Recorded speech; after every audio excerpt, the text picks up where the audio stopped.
Hi guys, good morning, जय દ્વારકાધીશ, જય માતાજી, વેલકમ બેક માય ચેનલ। સવાર સવારમાં રેડી થઈ ગઈ હતી અને રેડી થયા બાદ સૌથી પહેલા કૃષ્ણ ભગવાનને રેડી કર્યા હતા, મારા કિટ કિટ ગોપાલને।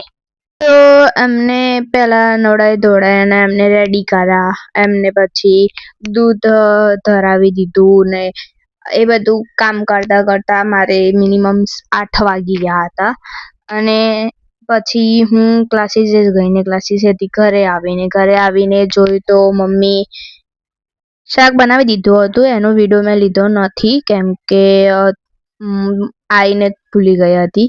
અને આજે તો બહારનો વ્યૂ બહુ જ મસ્ત હતો, સારો એવો તડકો નીકળ્યો હતો। પછી બપોરે તો સૂઈ જ જાઉં છું હું રોજ, તમને ખબર જ છે। તો આજે થોડું મોડું થઈ ગયું ઉઠવામાં, 5:30 જેવું થઈ ગયું હતું। તો જેવી ઉઠી એવી મમ્મી રસોડામાં કામ કરતી હતી। તો એને મદદ કરાવતા પહેલા મમ્મી કે મૈત્રીને ઉઠાડી દે, તો હું મૈત્રીને ઉઠાડતી હતી પણ એ ઉઠતી નહોતી। તો મેં એને સાઈડમાં મૂકી અને મમ્મીને મદદ કરવા જતી રહી। તો આજે તો મસ્ત પકોડી બનાવવાની હતી। તો સૌથી પહેલા મમ્મીએ બધું જે પાણી બનાવતી હતી, તો પાણીમાં જે વસ્તુ જોવે એ બધું એને તૈયાર કરીને જ મૂક્યું હતું। બપોરે બધું લાવી દીધું હતું ને બધું। તો પહેલા 2 જાતની કંઈક એને મિક્સરમાં મિક્સ કર્યું હતું, બધી વસ્તુ 2 જાતની કંઈક ગ્રીન કલરની ચટણી બનાવી હતી। પછી સંચળ નાખ્યું એટલે એને ઠંડુ બનાવવા માટે બરફ નાખ્યો અંદર, નાના નાના ટુકડા। અને ત્યારબાદ એને એક્સ્ટ્રા પાણી નાખવું પડે તો એક્સ્ટ્રા પાણી નાખ્યું, જે એમાં ખૂટતું વળતું એટલે કે આપણે જેવું જુઓ, ખાટું મીઠું ગળ્યું, આપણે જેવું જુઓ એ આપણે આપણી રીતે કરી શકીએ। તો અમારે જેવી રીતે અમારે જોતું હતું તો અમે એવી રીતે કરી દીધું। અને બરફ થોડો ઓછો પડ્યો હતો તો મમ્મીને પૂછ્યું, મમ્મી કે નાખી દે, તો બીજો બરફ નાખ્યો, મમ્મીએ પાણી નાખ્યું। અમારે જેવું જોઈતું હતું એવું મસ્ત મજાનું પાણી બની ગયું હતું। અને સંચળ તો નાખ્યું હતું પણ થોડું મોરું લાગતું હતું, તો મમ્મીએ એક્સ્ટ્રા મીઠું નાખ્યું અને પછી લીંબુ સ્વાદ માટે નીચોયું અંદર, અને એટલું જોરદાર પાણી બનાવી દીધું હતું। તમે એમ ખાતા જ રહી જાઓ અને જોતા જ રહી જાઓ એવું બનાવ્યું હતું। તો તમને બધાને પણ આ રેસીપી ગમે ને તો જરૂરથી તમે આ વિડીયોમાંથી જોઈને તમે બનાવી શકો છો, કોઈ જ રોકટોક નથી। અને વધારે માહિતી જોઈતી હોય તો પણ તમે કોમેન્ટ કરજો, હું તમને આખી રેસીપી મોકલી દઈશ। પછી બીજા કશાકની પણ એને ગ્રેવી બનાવી હતી, તો એ અંદર મિક્સ કરી એના આમ ગ્રીન કલર બનાવવા માટે, એટલે ગ્રીન મરચાંની પેસ્ટ હશે, મને કંઈ ખબર નહીં બહુ। પછી એના મિક્સ કરી દીધું અને રગડો બનાવવા માટે વટાણા તૈયાર હતા। એના માટે બીજા બટેકા મૂકતી હતી બાફવા માટે, એરા હળદર વાળા કરવા પડે, તો મમ્મી એરા અલગથી મૂક્યા હતા। તો એમાં હળદર નાખીને અને એને મૂકી દીધા ગેસ પર। અને ત્યારબાદ આપણા શું કહેવાય, ખજૂર અને આંબલીની ચટણી બનાવવાની હતી, તો એનું કરતી હતી। અને ખજૂર આંબલીનું પહેલા શું કહેવાય, ખજૂર અને આંબલી બેને મિક્સરમાં મિક્સ કરી દીધું।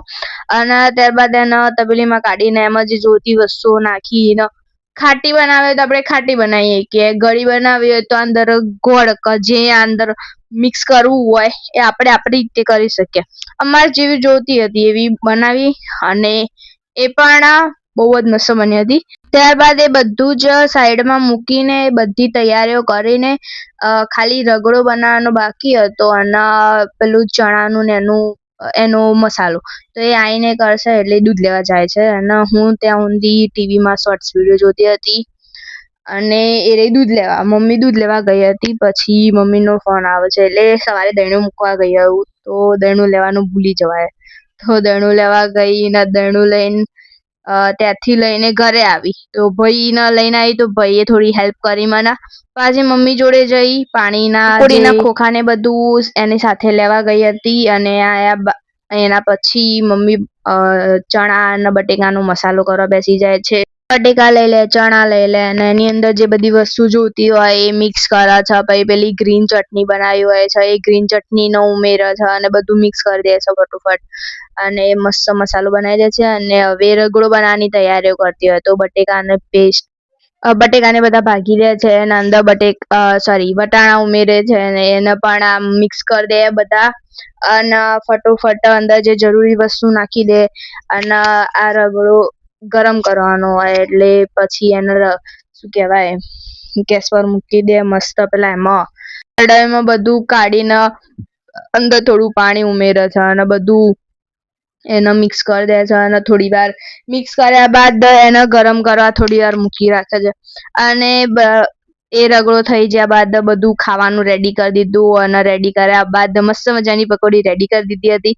અને જમી લીધું ને જમીને જેવા ઊભા થયા એવો જ વરસાદ શરૂ હતો એટલો જોરથી વરસાદ પડતો હતો મને પણ નથી ખબર અને વરસાદ જોઈને ભાઈ તો નીચે જતો જ રહ્યો હતો પણ અમારી ફ્રેન્ડો પણ નીચે હતી તો અમારી ફ્રેન્ડોએ અમને પણ નીચે બોલાવ્યા અમે પણ નીચે જતા રહ્યા અને એટલી મજા કરી એટલી ધમાલ કરી એટલું આમ જોશ આવી ગયો હતો કેમ કે ખાઈને નીચે ઉતરાવા હોય કોને જોશ ના હોય કોને ખાધું ના હોય તો કહી શકીએ કે ખાધું નહોતું અને એટલી મજા કરી ભાઈ તો નીચે બેસીને મજા કરતો હતો એકબીજામાં પાણી નાખ્યું ને બધી બહુ જ મજા કરી અને મમ્મી બધું કામ આજે એ જ પૂરું કરી દે છે તો પછી બધું પતાવીને ઉપર આવી જઈએ છે અને કપડાં ચેન્જ કરી દઈએ છે તો મળીએ નેક્સ્ટ વ્લોગમાં બાય જય દ્વારકાધીશ જય માતાજી